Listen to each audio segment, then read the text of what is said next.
আরে আরে কি হলো? তুই কি কানা? চোখে দেখোস না কিছু? দিলি তো জামাটা নষ্ট কইরা। সরি আপু, আমি দেখি নাই। দেখোস নাই মানে? ওই চোখ কি তোর মাথায় ছিল? কি করতে কি হয়ে গেল?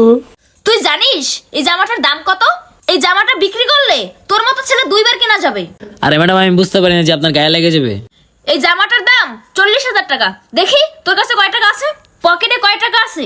তোর পকেটে যা আছে সব রেখে দিব। একটা ফোন দামি ছিল কিন্তু ভাঙ্গা। এত আমার জামার টাকা হবে না। ওই তুই একটা কাজ কর, তাড়াতাড়ি বাসায় ফোন দে। ফোন দিয়া আমার জামার টাকা আন। আরে ম্যাডাম, এটা আমার ফোন না, এটা আমার স্যারের ফোন। আমার তো কোনো ফোনই নাই।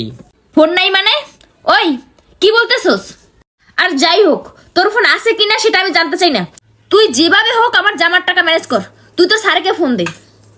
ম্যাডাম, আমার তো ফোনই নাই, আমি স্যারকে কিভাবে ফোন দিব? কিভাবে ফোন দিবি মানে?